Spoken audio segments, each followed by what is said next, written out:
और चलिए खबरें विस्तार से। कश्मीर में धारा 144 हटाने पर सुप्रीम कोर्ट में सुनवाई हुई। आपको बता दें कि मामला संवेदनशील है, सरकार को वक्त मिले और कोई नहीं जानता कि क्या हो रहा है, सरकार पर भरोसा करना होगा। सुप्रीम कोर्ट में 2 हफ्ते बाद मामले पर अगली सुनवाई होनी है। रातों रात हालात नहीं सुधर सकते। कश्मीर में धारा 144 हटाने पर सुप्रीम कोर्ट में सुनवाई हुई और कहा गया सुप्रीम कोर्ट की तरफ से कि यह मामला बेहद संवेदनशील है, सरकार को वक्त मिलना चाहिए, कोई नहीं जानता कि क्या हो रहा है, सरकार पर भरोसा करना होगा। सुप्रीम कोर्ट में 2 हफ्ते बाद इस मामले पर फिर अगली सुनवाई है और साथ ही ये भी कहा कि रातों रात हालात नहीं सुधर सकते।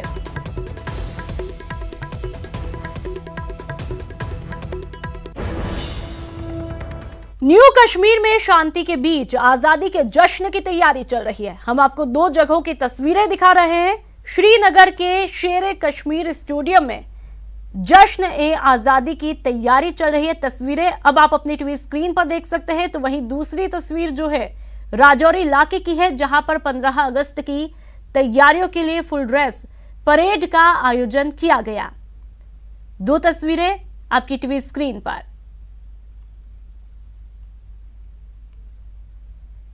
तो न्यू कश्मीर में शांति के बीच आजादी के जश्न की तैयारियां चल रही है, जो कि आप इन तस्वीरों के जरिए देख सकते हैं कि किस तरह से 15 अगस्त को लेकर के तैयारियां शुरू हो चुकी है।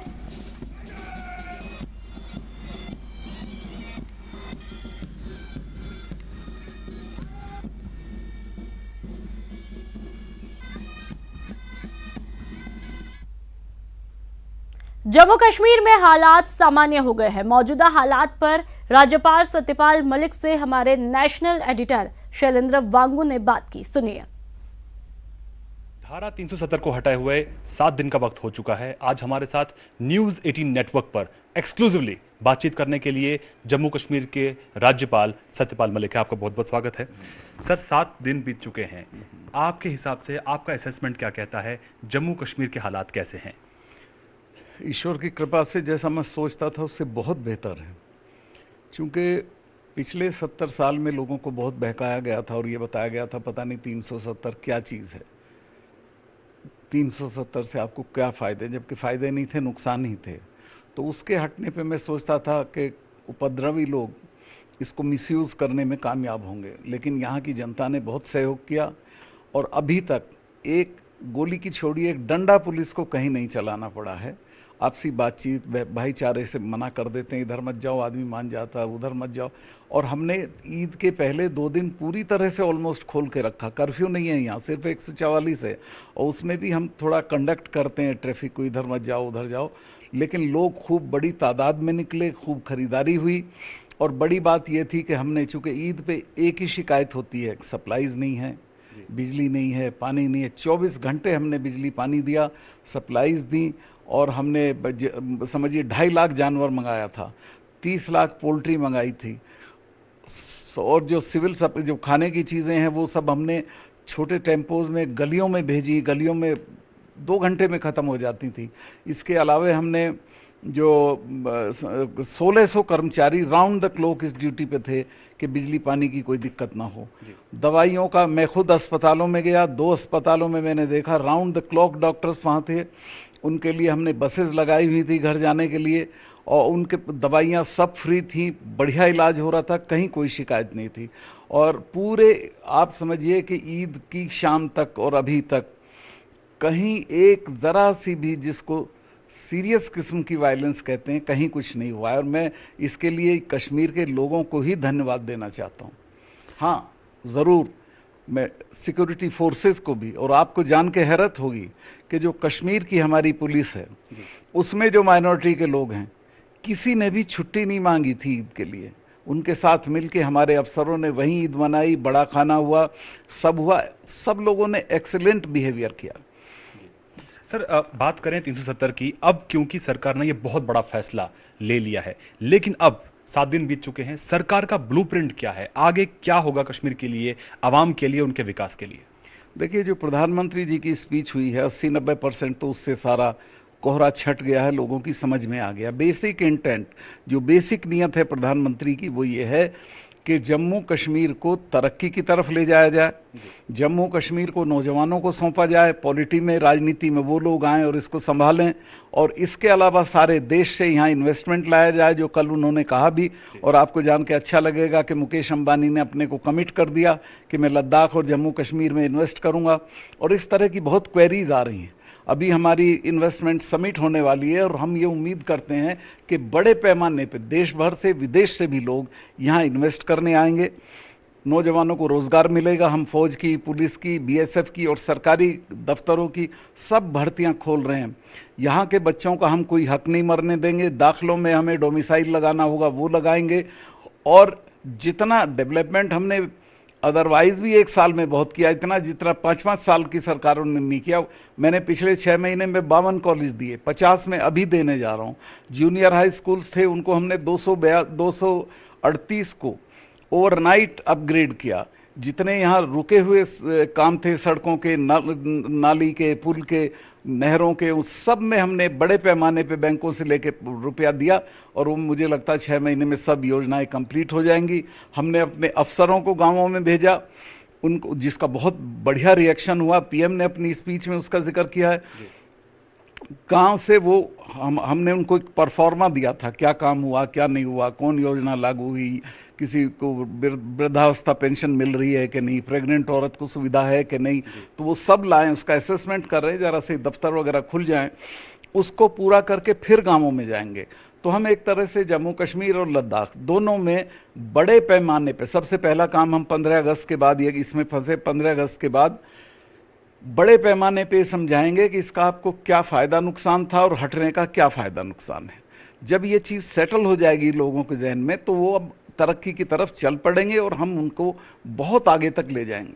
आपने अपनी जिक्र किया कि दाखिलों में अगर डोमिसाइल लाना पड़े तो हम लाएंगे। क्या दाखिलों के अलावा भी कुछ एरियाज में आप डोमिसाइल लाएंगे, कुछ ऐसा प्लान है? हम जम्मू कश्मीर के लोगों के बेसिक जो उनकी रिक्वायरमेंट्स हैं, नौकरियों के हैं, दाखिले के हैं, इन सब में उनके हितों को कोई नुकसान नहीं पहुंचने देंगे। अच्छा, आपकी जानकारी के लिए मैं आपको बताना चाहूंगा कि न्यूज़ 18 नेटवर्क ने एक सर्वे किया था। जम्मू कश्मीर और लद्दाख में जाकर कई लोगों से बात की गई और हमारा सर्वे ये कहता है कि 69% लोगों ने सरकार के फैसले का स्वागत किया है और कहा यह एक सही फैसला है। आपको क्या लगता है कि ये जो आंकड़ा है ये कितना सही है? ये बिल्कुल सही है और ये रोज बढ़ रहा है। ये 69% जो है आपका रोज बढ़ रहा है। जैसे जैसे लोगों को भ्रांतियां दूर हो रही हैं, दुष्प्रचार खत्म हो रहा है, हम समझा पा रहे हैं कि ये फायदा है, तो बहुत जल्दी ये 100% हो जाएगा। वहीं आपको ये भी बताना चाहेंगे कि जब हम खुद श्रीनगर में थे, हम लोगों से मिले, हम शिकारे वालों से मिले, हाउस बोट ओनर्स से मिले, तो टूरिस्ट सीजन के दरमियान ही टूरिस्ट का यहाँ से जाना, अमरनाथ यात्रियों का यहाँ से लौटना, कहीं ना कहीं सीधे उनके बिजनेस पर उसका असर पड़ा है। तो क्या सरकार के पास कोई ऐसी योजना है, क्या उनके लिए कोई राहत पैकेज अनाउंस किया जा सकता है? देखिए, इस बार बहुत टूरिस्ट आया था। एक स्थिति ऐसी थी कि गुलमर्ग को 12 बजे बंद करना पड़ता था, इतना आदमी ऊपर पहुंच जाता था, बाकी नीचे रह जाते थे। और यहाँ होटलों में 80 से 100% तक ऑक्यूपेंसी थी। शिकारे वालों का भी यही हाल था। मैं मानता हूं कि उनका बड़ा नुकसान हुआ है। और चूंकि मैं सरकार का हिस्सा हूं या कि यहाँ की सरकार हूं, हमने, जब आपको याद होगा, जब बाढ़ आई थी तब भी हमने टूरिज्म सेक्टर को राहत दी थी। इस बार भी हम पहले उनको बुला के बात करेंगे वो क्या क्या चाहते हैं और जो राहत उनको दे सकते हैं वो देंगे। वहीं आम लोगों की बात करें तो रेस्ट्रिक्शंस हमें कई जगह पर देखने को मिली। सेक्शन 144 भी अभी लगातार एक तरह से चल रहा है। इसी बीच कुछ जगह पर ढील भी दी गई है। लेकिन आम लोगों के लिए जो आना जाना हो या टेलीकम्युनिकेशन की बात करें, फोन लाइंस अभी नहीं चल पा रही हैं, मोबाइल फोन्स नहीं चल पा रहे हैं, वो रिस्टोर होने में कितना टाइम लगेगा? देखिए, मोबाइल फोन्स तो हम अभी चालू कर दें, लेकिन मोबाइल फोन्स शरारती और एंटी नेशनल लोगों के हाथ में बड़ा हथियार है। इसी के जरिए वो मोबिलाइजेशन करते हैं, इसी के जरिए इंडोक्ट्रिनेशन करते हैं, इसी के जरिए अफवाहें फैलाते हैं, इसी के जरिए वायलेंस का न्योता देते हैं। तो ये बड़ा भारी हथियार है पाकिस्तान के हाथ में। और हमारे यहाँ के जो शरारती लोग हैं, जैसी हमें लगेगा कि चीज़ें स्टेबल हो रही हैं, हम खोल देंगे, हमें कोई शौक नहीं। मुझे भी दिक्कत हो रही है उससे, तो मुझे भी सुविधा नहीं है मोबाइल की। लेकिन हमने ये किया है कि जो एक तो जो ये एक इनकी सीआरपीएफ की एक वो है स्कीम, जिसमें उन्होंने एक नंबर दिया है, हाँ मददगार, वो खुल गया है और उस पे उसको हजारों लोगों ने यूज किया है। फिर हमारे डीसी के ऑफिस में लाइन्स हैं, उसको भी 500-700 लोग रोज यूज कर रहे हैं।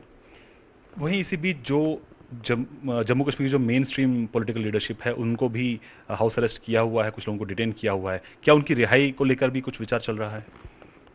अभी तो बेचारों को 10 बेचारे तो मैं गलत कहा, हम सम्मानित लोग हैं सब, अभी तो हफ्ता 10 दिन भी नहीं हुआ, हम तो 1.5 साल रहे हैं जेल में। तो किसी कॉज के लिए या समाज के बेहतरी के लिए या शांति के लिए 10, 20, 50 दिन रहना पड़े तो रहना चाहिए। उनको बहुत ही एक तरह से संभाल के कायदे से रखा गया है, उनकी सब सुविधाएं पूरी की जा रही हैं, सिर्फ उनको लोगों में जाके भड़काने की इजाजत नहीं है, बाकी सब कुछ उनको मिला हुआ है, कोई दिक्कत नहीं है। चूंकि आप देखते होंगे 370 हटाने के एक हफ्ता पहले महबूबा जी ने किस तरह लोगों में जाके जहर फैलाया, कितनी हिंसा की बातें की कि कोई हाथ लगाएगा तो उसका शरीर भस्म हो जाएगा। तो अब इसकी इजाजत तो ऐसी परिस्थितियों में नहीं दी जा सकती है। तो थोड़ा चीजें स्टेबल हो जाएं, कुछ उनकी भी समझ में आए, तो हमें कोई शौक नहीं है एक भी दिन किसी को जेल में रखने का।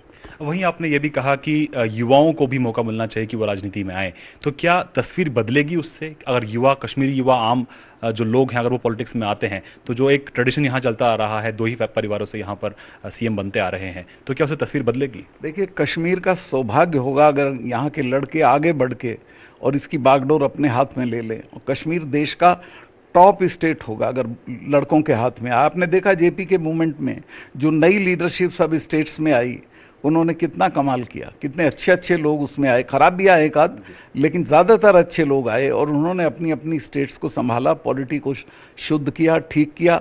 यहाँ भी अगर नए लड़के आते हैं, नए लोग आते हैं, और मुझे लगता है जनता भी ये चाहती है कि चेंज हो, क्योंकि पुराने लोगों से मैं ये मेरा काम नहीं है मैं उन पे कमेंट करूं, लेकिन आप सड़क पे पूछ सकते हो, लोग इसको वेलकम करेंगे अगर नए लोग आके राजनीति को अपने हाथ में लें। वहीं कांग्रेस विपक्ष की तौर से लगातार बयानबाजी हो रही है, और अभी आपने देखा भी होगा कि पूर्व गृह मंत्री चिदम्बरम की तरफ से भी एक बयान आया था, उस पर आप क्या कहेंगे? देखिए साहब, कांग्रेस मुझे लगता ही नहीं पार्टी की तरह बिहेव कर रही है। कांग्रेस के बहुत जो अच्छे लोग माने जाते हैं उन सबों ने 370 की सपोर्ट की है। कांग्रेस के जो सदैव कांग्रेस के लिए जो ऐसे लोग हैं जिनके बयानों से कांग्रेस का सत्यानाश होता है, वो हमारा विरोध कर रहे हैं। और कांग्रेस को खुद समझ में नहीं आता क्या करना चाहिए, और वो इस बात से साबित होता है कि जिस दिन इस पे बहस हो रही थी, उनका जो ओपोजिशन का लीडर था, उनकी पार्टी का जो लीडर था हाउस में, उससे उन्होंने भाषण कराया। उसके पास भाषा नहीं थी, ठीक से बोल नहीं पाता है, और उसने इतनी खराब एंटी नेशनल इलॉजिकल बातें की कि कांग्रेस उसी दिन, आप समझ लीजिए, कांग्रेस का सत्यानाश हो गया था। अगर मुझे कैंपेन करना हो कांग्रेस खिलाफ तो कुछ नहीं कहूंगा, ये कहूंगा 370 वाली पार्टी है। और ये अपने राहुल गांधी टेलीफोन पे खेल रहे थे, उनकी मां ने जरूर टोका, लेकिन वो इफेक्टिवली टोकना चाहिए था, उसको शटअप करके बिठाती और फिर खुद बोलती या राहुल बोलते। राहुल को खुद बोलना चाहिए था इस इश्यू पे। उसने समझा कि इतना अनइम्पॉर्टेंट इश्यू है कि वहां से बंगाल से लाके किसी को बुलवा दिया जिसको कोई जानकारी नहीं है इश्यू की, जिसको कोई समझदारी नहीं है कश्मीर के सवाल की। फिर वही बात करें पाकिस्तान की, तो पाकिस्तान लगातार भारत के कदम को लेकर बौखलाया हुआ है। तरह तरह के उसने कदम उठाए हैं, राजनयिक संबंध तोड़ने की बात की गई है, ट्रेड रोकने की बात की गई है, ट्रेनें रोकी गई हैं। तो ऐसे में अब एक बार फिर धमकी दे रहा है पाकिस्तान की इस मुद्दे को लेकर वो अंतर्राष्ट्रीय मंच पर जाएगा। देखिए, अंतर्राष्ट्रीय मंच पे उसको कोई सपोर्ट मिली नहीं है। कल मैं उसके फॉरेन मिनिस्टर का बयान सुन रहा था किसी फोरम पे, वो कह रहा था हमें कहीं से कोई मदद नहीं मिली है, कोई हमारे लिए माला लेके नहीं बैठा हुआ है, हमें नए सिरे से जद्दोजहद करनी पड़ेगी, यानी कि यहाँ वायलेंस करानी पड़ेगी, इसको एक इशू बनाना पड़ेगा। तो वो ये समझ लें कि ये 2 महीने पहले का हिंदुस्तान नहीं है, ये बदला हुआ हिंदुस्तान है। वो अगर कोई किसी भी तरह का एडवेंचर बॉर्डर पे करेंगे तो उनको ऐसा पनिशमेंट मिलेगा कि फिर वो कभी सर नहीं उठा पाएंगे। और यहाँ जो उन्होंने भेज रखे हैं या भेजेंगे, उनके साथ हम बहुत इफेक्टिवली डील करने वाले हैं। 370 हटने के बाद टेररिज्म का यहाँ कोई फ्यूचर नहीं है, उसको हम डेसिमेट कर देंगे। वही बात करें सीमाओं की, तो क्या सीमाओं पर माहौल शांत है? इस वक्त कोई हलचल दिखाई दे रही है या कोई शेलिंग हो रही है आपको? क्योंकि जेएनके का बहुत सा इलाका आईबी और एलओसी के पास पड़ता है। आईबी नहीं, आर्मी के लोग भी आते हैं, मैं मिलता हूँ, बात करता हूँ, जानकारी होती है। उनका जो टॉप ब्रास है वो आजकल बॉर्डर पे उसकी बहुत एक्टिविटी देखी गई, वो घूम रहे हैं सब लोग। वो हाँ, वो सिर्फ अपने सिपाहियों का हौसला बढ़ाने के लिए। लेकिन हम कोई भी चीज़ रूल आउट नहीं करते हैं, कोई एडवेंचर वो कर सकता है, पर लेकिन हमारी इतनी तैयारी है कि हम उसका सामना करने के लिए नहीं, बल्कि अंदर घुस के पनिश करने की हालत में हैं। वहीं बात करें राज्य में चुनाव की, तो क्योंकि अब एक बड़ा कदम ले लिया है मोदी सरकार ने, तो इसके बाद राज्य में चुनाव कराने के लिए क्या तैयारी है? कब तक ये चुनाव हो पाएंगे? देखिए, अब एक वो कमीशन बनेगा जो डिलिमिटेशन कमीशन के नाम से जाना जाएगा, और सीटों का डिलिमिटेशन होगा। यहाँ आरक्षण भी नहीं था, वो भी होगा, SC ST का सीटों का। वो सब आइडेंटिफाई होके उसमें जो भी टाइम लगेगा 4-6 महीने, उसके फौरन बाद चुनाव हो जाएंगे। हम चुनाव के पक्ष में हैं, चुनाव के खिलाफ नहीं हैं। तो ये कह सकते हैं कि चुनाव कराने से पहले जम्मू कश्मीर में डिलिमिटेशन कराना जरूरी है। वो तो होगा ही, वो तो हो गया, वो तो मैंने सेंटर ने कह दिया, बोल दिया है जी। अब वही बात करें सर, अगर 15 अगस्त की, तो 15 अगस्त पर कश्मीर की तस्वीर इस बार क्या होगी? देखिए, 15 अगस्त कश्मीर में जैसे मनाया जाता था उसी तरह मनाया जाएगा, बल्कि उससे ज़्यादा जोश से मनाया जाएगा। हम वहीं मनाएंगे जहां पिछले साल मनाया गया था या जहां मनाया जाता रहा है, और उसमें बड़े पैमाने पर शिरकत होगी। सब जगह हमारे सरपंच लोग गांवों में मनाएंगे, और हमारे लिए एक त्यौहार, एक उत्सव के तौर पे हम इसको मनाएंगे। हमसे बात करने के लिए बहुत बहुत शुक्रिया। तो ये थे जम्मू कश्मीर के राज्यपाल सत्यपाल मलिक। मैं 1 मिनट आपका ये लेना चाहूंगा कि ईद 2.5 दिन चलती है, तो अभी ईद चल रही है। मैं आपके माध्यम से जम्मू कश्मीर, लद्दाख, कारगिल, सब जगह के जो बिलीवर्स हैं, जो अल्लाह को मानने वाले लोग हैं, जो मुसलमान भाई हैं, उन सबों को ईद की मुबारकबाद देना चाहता हूं, और फिर उनसे रिक्वेस्ट करता हूं कि वो यकीन लाएं भारत की सरकार में और शांतिपूर्वक ईद मनाएं अपने पड़ोसियों के साथ। धन्यवाद। हमसे बात करने के लिए बहुत बहुत शुक्रिया। तो ये थे जम्मू कश्मीर के राज्यपाल सत्यपाल मलिक। कैमरामैन अयूब के साथ शैलेंद्र बांगू, न्यूज़ 18 नेटवर्क, श्रीनगर। और चलिए, इस बुलेटिन में फिलहाल इतना ही। नमस्कार।